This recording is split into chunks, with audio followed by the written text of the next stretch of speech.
when we left off, we were talking about your work at Universal, and I want to talk about a few more series that you worked on. The first being Ironside. Ironside, yes. I got a call from the producer, the executive producer, a guy named Frank Price, who subsequently became the president of Universal Television.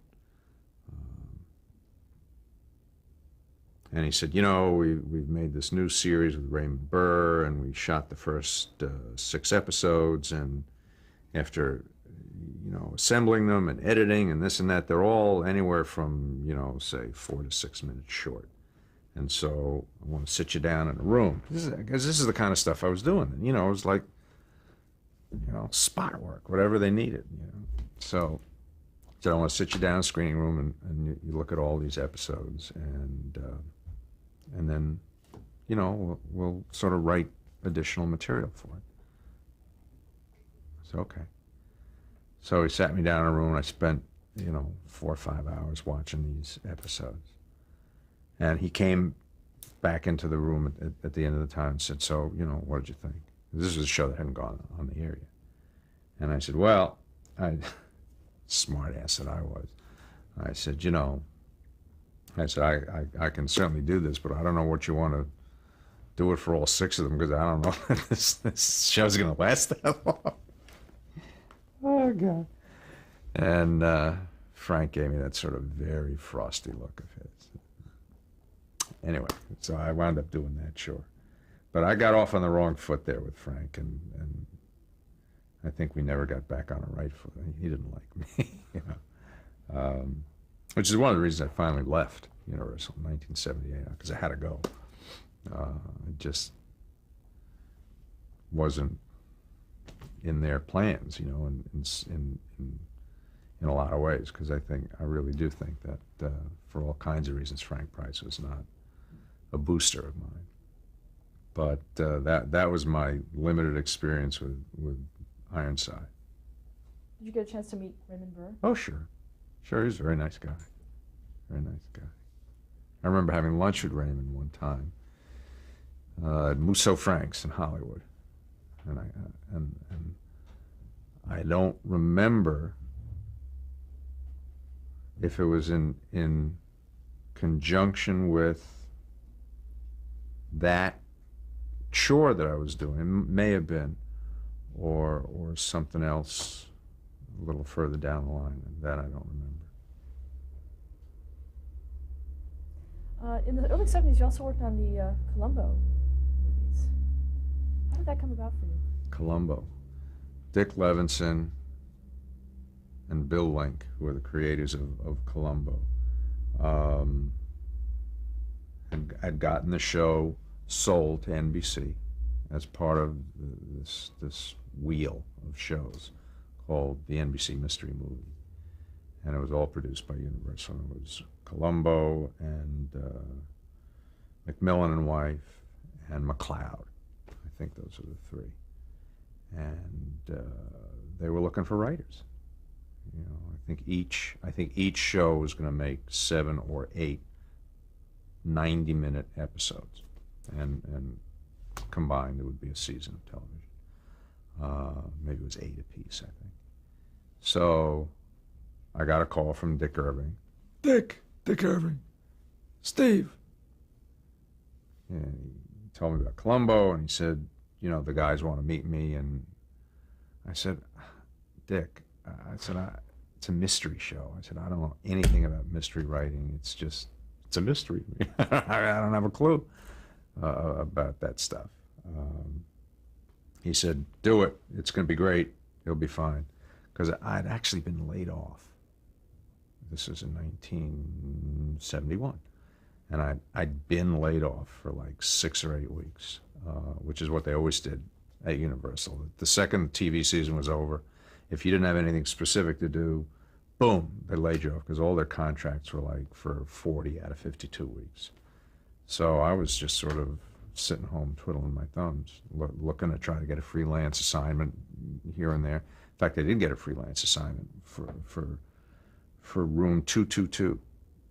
Gene Reynolds hired me to write an episode. here at 20th Century Fox, as I recall.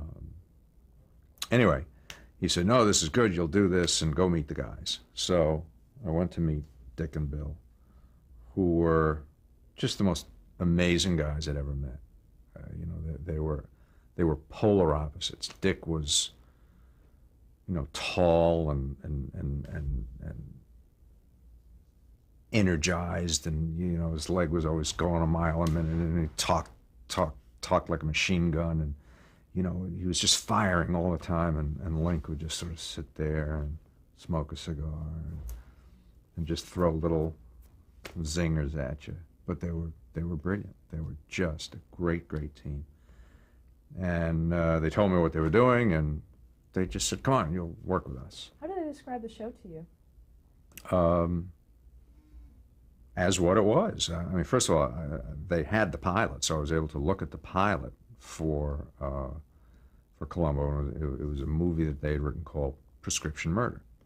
And it was great.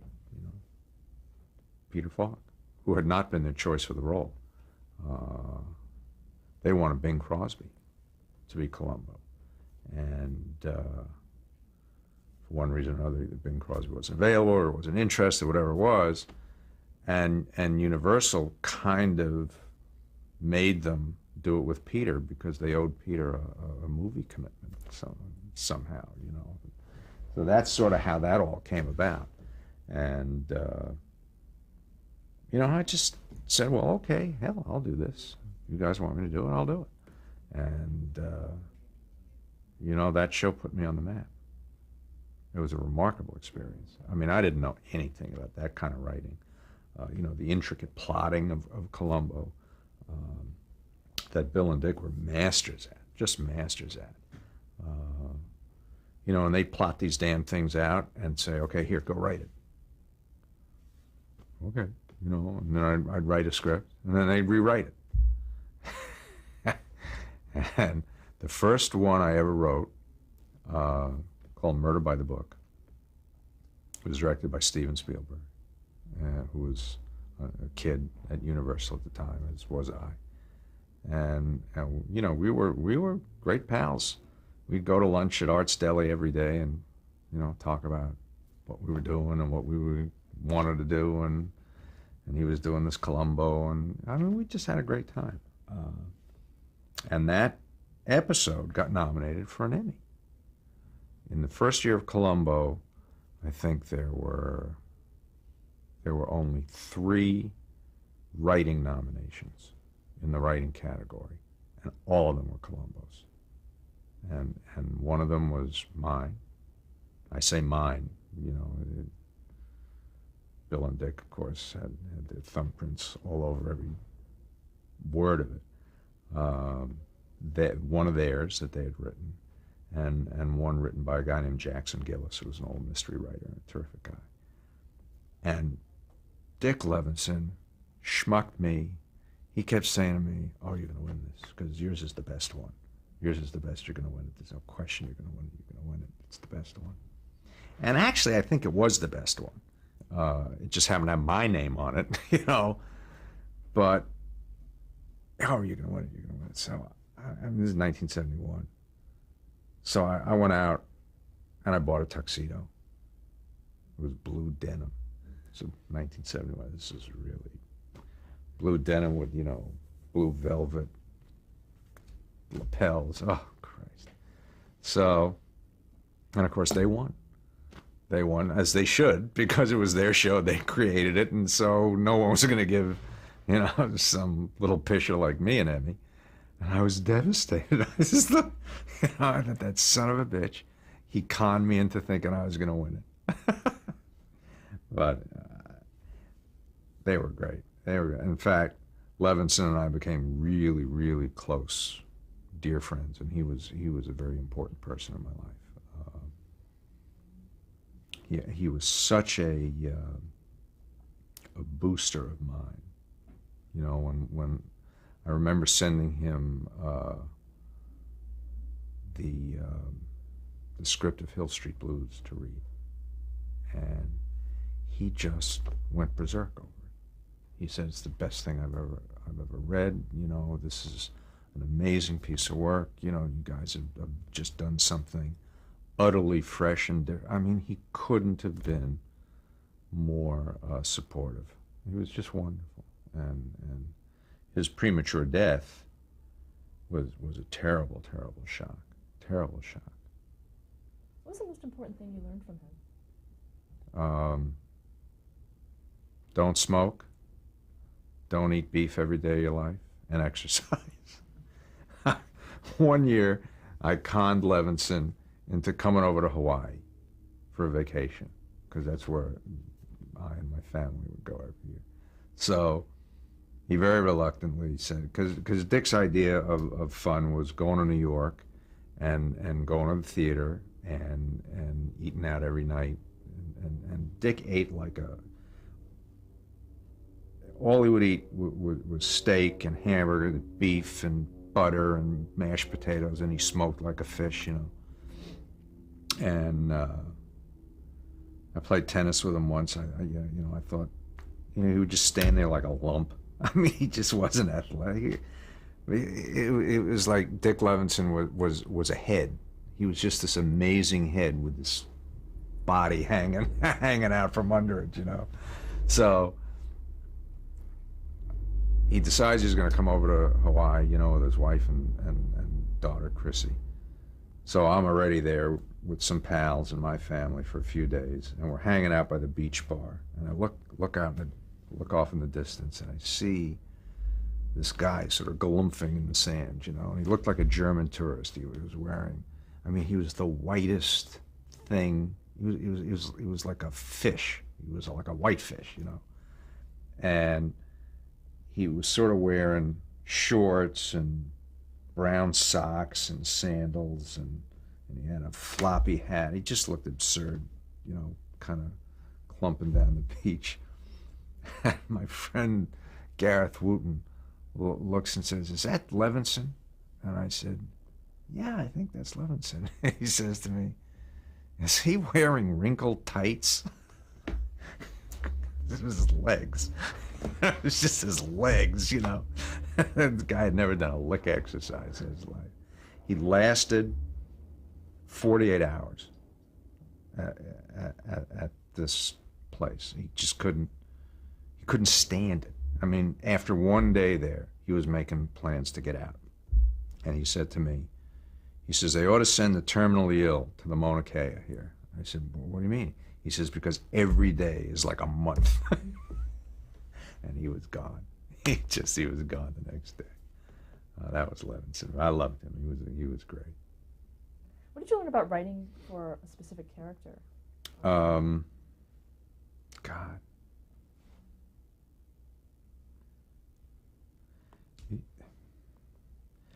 Levinson taught me, Bill and Dick, but you know, it was sort of like they were a collective brain, but Dick sort of had the mouth.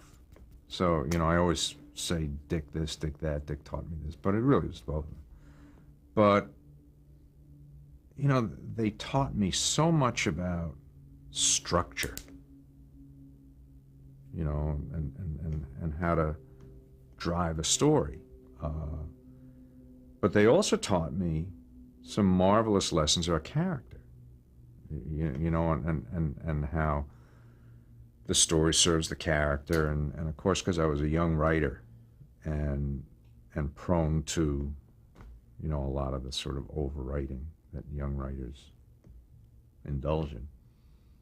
When they would rewrite me, they would always, with great respect, explain to me why they were doing what they were doing. And I remember Levinson told me something that I never forgot. He said, "Peter Falk is Columbo." He said, "You don't have to write all of that stuff, because that's Peter. You don't have to write Peter, because Peter is Peter." He says, "If you write that stuff, and then Peter does what you're writing on top of being Peter, it's over the top." He said, "So you want to really underwrite this character, because Peter is so quirky and so imaginative with all that stuff." It was a wonderful lesson.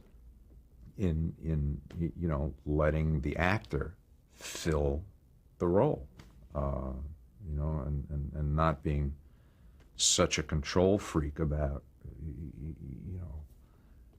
every little characteristic that it sort of almost chokes the actor off. Because Peter was that guy. I mean, still is.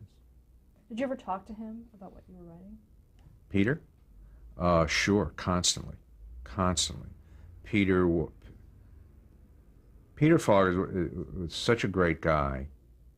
And of course, he fought with Levinson and Link constantly because he's an actor, because he's crazy, and yet, and Bill and Dick were just complete control freaks. So there was all kinds of stuff like that. And Peter so wanted to be part of the process. It was, he really felt possessive of the character. And I think probably in Peter's career, for reasons that I'm not privy to, he had real issues with management and the bosses, and so it was like they would go to war every day. I would hear them screaming in Bill and Dick's office. Peter would go in there and but then he'd always come out and he'd stick his head in my little cubby hole of an office where I was typing, and he was so sweet to me. How you doing? How's it going? Oh, that script was great. This is this. And in that first year, when he was nominated as Best Actor, and he won, and when he went up, he made this wonderful speech in which, among other things, he thanked me by name, and it really sort of put me on the map. I mean, suddenly, I was somebody, working in the business. He was a wonderful guy. He meant a lot to me. And what did you do after you left that show? Well, I produced this movie of the week that I had written with a friend of mine, and that was an interesting experience. And then, that was in 1973, because I spent 2 seasons working on Columbo. I actually wrote, over the course of 3 seasons of Columbo, I wrote 7 of them. I think 3 in the first year, 3 in the second year, and 1 in the third year. But I was gone by then. But I just wrote that one last one and gave it to the producers. And they didn't produce it because Peter didn't feel that the villain was colorful enough and interesting enough as a character. And what's amusing about that story is that 20 plus years later, when they were still making Columbos as these occasional 2-hour movies, they finally shot that script. Do you have any reservations about it the second time? Hell no, send me the money. Thank you very much. That was great. But I went off and I did this movie of the week, and then that was Lieutenant Schuster's wife? Right, Lieutenant Schuster's wife. And then they asked me if I would. They asked me, they suggested to me that my next assignment would be to produce a new 1-hour television series that they had sold, I think it was to ABC, called Griff, starring Lauren Green. And the executive producer on that was a fellow named David Victor, who'd come off of Marcus Welby. He was an old Russian with a droopy eye, Called me Steve. And it was just a horrendous show. And it coincided with the first big writer's strike in 1973, where we struck for 17 weeks. It was over 4 months. And I had just bought a house in Santa Monica that I couldn't afford. And here we are on strike. I remember signing escrow papers on a picket line in front of Golden Studios. I thought, what am I doing? This is a disaster. And when we finally went back to work, like in October, they wanted us to be on the air in 4 weeks. On the air in 4 weeks. What was the concept of Griff? It's a private eye. Westwood, set in Westwood, you know. And Lorne was the sweetest guy. And this poor guy stuck with a jerk like me, who's never produced a television series before. You know, it's like he was looking around saying, what did I do to deserve this? It was a terrible experience. It was just a terrible experience. And it was not a successful show, and I really ran afoul of the powers that be, because I had this naive notion that if I was actually the producer of a show, that I would have a certain say about casting and this and that. And no, I was told very, very clearly in no uncertain terms that, you know, your job is to sit in a room and write, and we'll take care of everything else. So, you know. Who's the we? We being Universal. That was part of my Frank Price difficulties, because, you know, we sort of ran afoul of each other. I ran afoul of him, believe me. Anyway, it's so after that experience, I kind of retreated back into something I was a little more comfortable with, which is being a story editor, and I spent a couple of seasons working on Name of the Game for a producer named John Epstein, who's a great guy, wonderful guy. And the executive producer of that series was Leonard Stern. And that was a series starring Rock Hudson and Susan St. James, John Shuck, the hell was her, Nancy Walker. And it's fun. I mean, I just sort of hid out for a couple of years, licking my wounds and doing Macmillan. And in the course of that several years, you know, because I had time. You know, it wasn't like series television, hour series television, where, you know, you're cranking them out. I mean, I was a story editor on a show that we were doing 7 of these things a year. So in those days at Universal, are you kidding? So that's Tuesday. What are you doing the other 4 days of the week? So I was working on pilots. I rewrote for Dick Irving, you know, my friend. He called me one time and said, I want you to rewrite a pilot that we have here. It just needs work. And it was the $6 Million Man, what became the $6 Million, but its original title was I think it was the Cyborg. Cyborg. Thank you. And it was written by a wonderful, wonderful, wonderful writer by the name of Howard Rodman, long since deceased.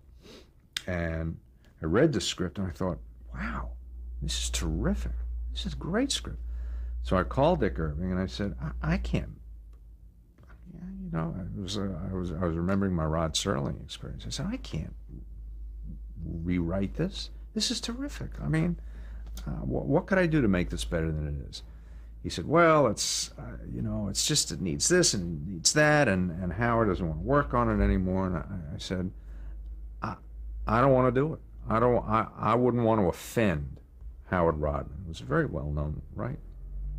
Next thing I know, my phone rings in my little office, and it's Howard Rodman, who was so sweet, saying, you know, Dick told me your feelings about this thing. I'm very flattered, but please, with my blessings, go ahead and do whatever the studio feels it needs. So I did.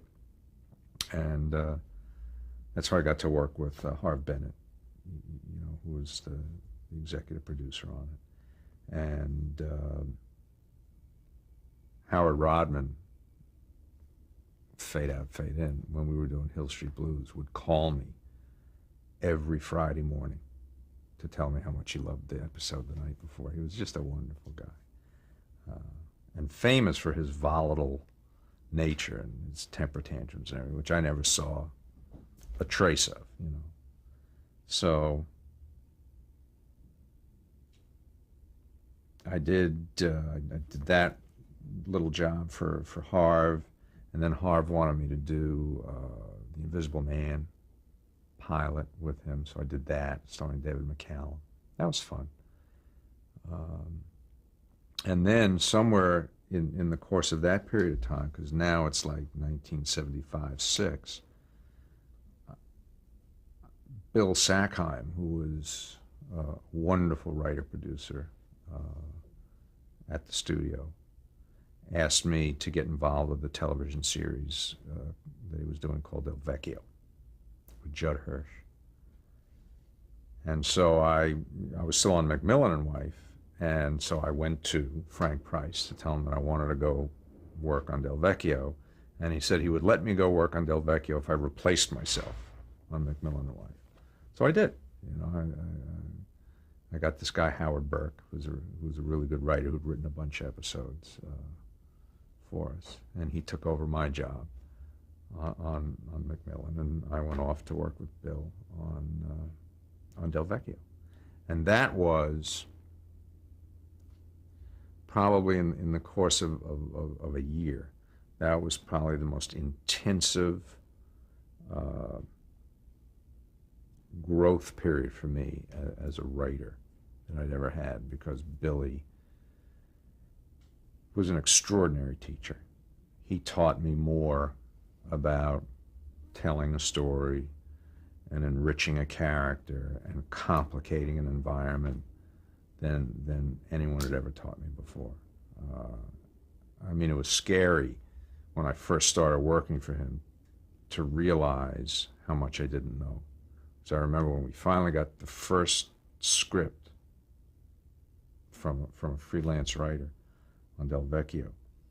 It was the very first one we had sort of developed for the show. And I took it home and I read it. And I got into the office, and I remember saying to my wife, well, this is pretty good.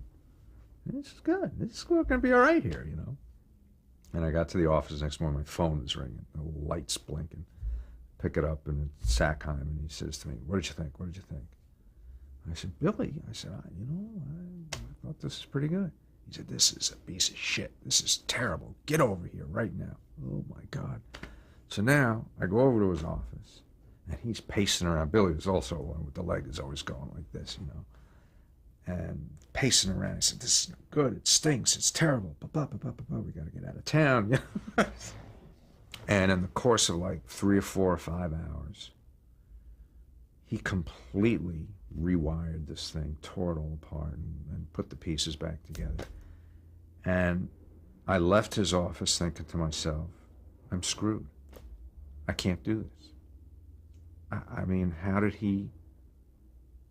I mean, I didn't see any of that stuff. I didn't even have a clue. And of course he was right. And as he kept pointing out to me, this is wrong, and this is wrong, and this is an unfired shot, and you can't do this, and I thought, oh my God, how could I have missed all of that stuff? Let's stop here to change the tape. Okay.